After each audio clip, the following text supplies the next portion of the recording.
welcome back to my channel. If you're new here, my name is Kristen and I am obsessed with decorating for the holidays. In today's video, I'm sharing my Big Mama tree with you guys. You guys loved this tree last year, and in case you didn't see what it looked like last year, I will have that video linked in the description box down below, and I will insert a picture here so you can kind of see what it looked like as well. My tree this year is decorated differently, although I did use a lot of the same things, so I thought it would be fun to share it with you and also give you my tips and tricks for decorating a Christmas tree. I did give tips last year, but we have a lot of new people here this year, so I am going to be giving some of the same tips and adding some new ones in. And I like to say that these are tips for getting a designer look on your Christmas tree. I mean, I'm not really a designer. No, far from it, but I have kind of scoured the internet. I look at all of the high-end trees on Pinterest and magazines, from the top bloggers on Instagram, and I kind of have gathered my idea of what a designer tree looks like, and I've implemented it on my own tree. So you don't have to do these things on your tree. You could do one, two, none of them, that's fine. I love every single Christmas tree that I've ever seen. And I don't think there's a right or a wrong way, but in case you are trying to achieve a similar look, I have you covered.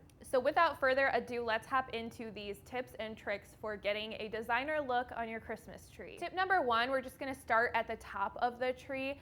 I love the look of picks at the top of the tree instead of just a star or an angel or a traditional tree topper. And you can add the picks to your tree topper. You don't need to get rid of it altogether, although I only use picks. But I think that adding picks gives it a lot of texture. And when we're talking about design and style, a lot of times you will hear the mention of texture over and over and over again because it's just so interesting for the eye to look at. So not only does it add texture, but in my opinion, it adds a balance to the tree because obviously the top of the tree is much smaller and less full than the bottom of the tree. That is just the natural shape of most Christmas trees. I like to balance it out a little bit. It'll still have that cone shape, but it'll give, you know, a little bit of a flare at the top, which adds some balance to my eyes at least. And then I think the best thing of all about adding picks to your tree topper or just using them alone as tree toppers is the fact that your tree topper will be uniquely yours. What are the chances that anybody else is going to have the exact same number of picks of the exact same styles and put them as close together or as far apart as you did? Very slim to none. So adding picks to the top of the tree will really allow you to have a personal look up there because, you know, thousands and thousands of people are all going to have that same tree topper from Target, Walmart, Hobby Lobby, whatever, but very few people are going to have the same picks and the same tree topper. So I love the use of picks at the top of the tree. And while we're talking about picks, I put them all over my tree. This year I went all out with them, and it still doesn't even look like I went all out because it is such a big tree. You really need a substantial amount of picks. The little red berry picks that I use, they're under $1, so they're great. I have probably like 25 of them on my tree, and I have lots of different kinds of greenery put in there as well. I was actually wanting a green tree this year, but I already have my flocked one, so I tried my best to add at least a few green splashes in with the picks, and I love the way that it turned out. Again, it has so much texture. It's so visually interesting for me, at least, to look at. And you can even change the color of your tree with the use of picks or add in just a splash of color. So I love using picks. I have so many. I will continue to build my collection, and one day this tree is going to be nothing but picks. I guarantee it. So now let's move on to the lighting of your tree. Last year I talked about fairy lights. I had fairy lights all throughout my tree, and I forgot to put them in this year. Why did I do that? I don't know. I just forgot about it, but I did remember a few other new lighting techniques this year. So I added in sphere lights that are bigger than your standard light, and I think they look so cool. So my tree is actually pre-lit. I think it has 800 lights in it, just the standard little string lights that most people use on their Christmas trees. But I strung in just a few strands of these sphere lights. They're actually a few different sizes on one strand, but they're all bigger than a normal string light. And I think it makes such a unique look on the tree. It's a step that Betty Sue next door is not taking. and she's gonna be super impressed when she comes to your holiday party and looks at your tree.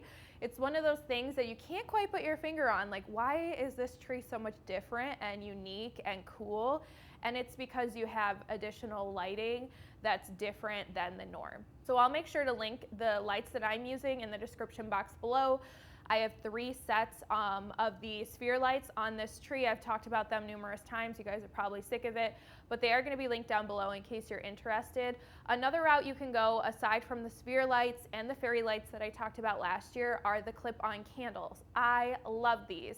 I didn't use them on my Big Mama tree. I used them on my like kind of sparse, sort of primitive, Scandinavian, old-fashioned style tree. They're really, really cool. They're fairly expensive. I'll have them linked down below though in case you are interested. That's another step that, like I said, Betty Sue, she's not doing that. You can bet your bottom dollar Betty Sue is not doing that. So it's just a really cool touch. And I think it'll make your tree look extra special. Moving on to the ornaments. Last year I talked about using big ornaments. I just want to emphasize that again this year.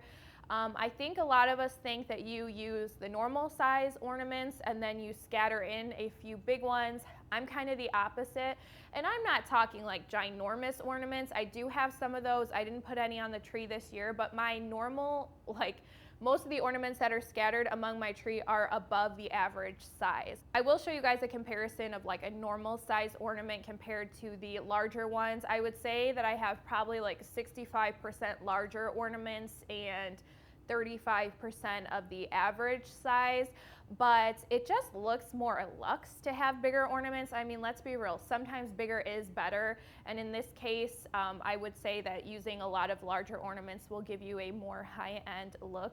But not only that, they pack a big punch, obviously. They're bigger, they stand out, they're beautiful, they're eye-catching. So consider using more large-scale ornaments than you are right now, because I know that I used to be like this, where I thought, okay, I have lots of medium and small ornaments and just a few big ones that I'm gonna splash in here or there. But no, you can do way more than that. Don't be scared. Definitely invest in some larger ornaments. And while we are talking about ornaments, my next tip and trick is to make sure that you are adding in different shapes, different textures, and maybe even consider adding in like a unique color. Really, you want to be looking for some unique ornaments to put into your tree. This is my favorite part of decorating my tree, is going out and shopping for those unique ornaments that are super eye-catching, that are going to give your tree a lot of personality. So look for different shapes. I have snowflakes, I have animals, I have bells, I have acorns, I was gonna say pineapples, but I meant to say pine cones. Of those ornaments, there's a bunch of different textures. Some are wood, some are metal, some are glass, some are fabric, some are paper mache. That's what I mean, like you are gonna want different shapes and you are going to want different textures. And I think that it is really important, at least it is important to me, and since we are talking about how to achieve my look, that's why I'm saying this. You don't have to do this, but I do think it is important when you're shopping for ornaments to look for the ones that are very, very unique. When I am looking at ornaments, when I see one that I'm like, whoa, that is so cool. I didn't just see that at Hobby Lobby or Joann's or Michael's, because you know I'm going to all those stores in one day. When I see an ornament that I haven't seen at every other place and it fits my style, that's the ornament that's worth taking home to me. That's the ornament that's worth spending maybe a couple extra bucks on, and it's going to give your tree a lot of personality. So I have my paper mache deer. I have my gold brass bells that are kind of like a wind chime, and just the other day a friend came over and that was the first thing she said. She was like, these ornaments are so cool, I love them, because she's never seen anything like it before on a tree. So it's just a little attention to detail like that that will really make your tree go from, you know, a basic beautiful tree to a tree that is beyond that, is just something that you have not seen in everybody else's home. So I definitely recommend looking for different textures and different shapes. So one last thing about the ornaments, you guys are probably sick of hearing me talk about it, but I want to encourage you guys to use the family ornaments, the special ones. I have definitely been guilty of wanting the most perfectly thought out, themed, color coordinated tree with not a thing out of place. And I have done that before, you guys, and it is absolutely stunning. I won't lie, it's beautiful. But the reason why I love this tree this year so much more than any other tree, I mean, it's still beautiful, I think it's just as beautiful, but it has all of the special ornaments on it, and I finally have a nice, good collection of special ornaments that actually have meaning to them. And so when I look at my tree, I see memories, I see my friends, my family, I see a lot of meaning, and it makes my tree so much more enjoyable and special than the trees that I have done in the past. So if you can incorporate those ornaments, please do. And if you're thinking about switching your theme so that you can have a tree that looks like it came out of a magazine, then consider a theme that works with your special ornaments. Maybe a little bit more colorful, maybe a little bit more rustic, you know? So with that being said, this is more of like a bonus versus a tip. I did have some people say to me last year that they have tons of family ornaments and they don't know how to make it work and make their tree look more designer with all of their mismatched family ornaments. And my advice to you would be to put ribbon throughout your tree. And if you want to see how I put ribbon in my tree, I will link a tree decorating video that I did last year where I show you how I do it. If you put ribbon all throughout your tree, there will be just a cohesiveness all throughout. Your eye will be able to look anywhere across the tree and see that there is a common theme, and it is the ribbon. And then you can just place in your family ornaments, your mismatched ornaments, and it'll still look a lot more cohesive, like I said. And if you throw in pics on top of that, girl, your tree is going to be bomb.com. And you didn't have to go out and buy all new meaningless ornaments. So that's kind of a piece of advice for those of you who don't want to go out and buy all new things and you have all your kids' ornaments and your hand-me-down ornaments. You can still use them, don't worry. The last thing that I want to talk about, just because I've gotten question upon question about this, I do use dusters in my tree. A lot of you have said, what's that kind of snow in your tree? There are dusters from Dollar Tree. It's just the fluffy part. It's not the handle or anything. You can toss that out if you want to do the same thing. Whenever I am done decorating my tree, when it's this flock tree at least, and I see a gap, I just kind of pop a duster in there. It fills in the space, and since it's white, it just kind of looks like snow, or it looks like, you know, it just looks like it's meant to be on the tree since the tree's white. And last year I went crazy with these. This year I just put a few in. Like I said, I wanted more of a green look this year, but I do love how that fills in the spaces, and it does kind of look like fresh fallen snow. So if you have a flock tree, you can do that yourself.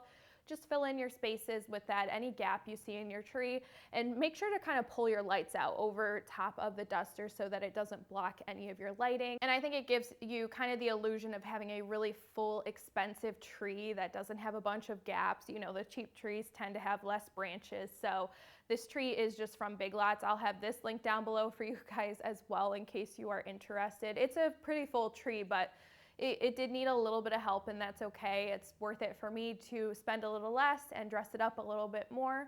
I don't mind that at all. So those are my tips and tricks for getting a designer look and the things that I do on my own tree. I hope that you guys enjoyed a quick look at this tree. You will, of course, see it again in my home tour, which will be out in a week or so. I have a couple decorating videos to get up for you guys before then so that you can get some inspiration, and then it will be home tour time. Thank you so much for spending some time with me in today's video. Give it a thumbs up if you enjoyed it. Please, please, please hit the notification bell if you guys have not already. I've been told that my videos are not being pushed out to you guys, which makes me so sad because I am trying to give you guys some quality content and give you some inspiration. So if you haven't hit the bell, turn it on so that you can make sure that you are notified of my videos. And I will catch you guys in a future one. Bye now. I can't wait to see what's on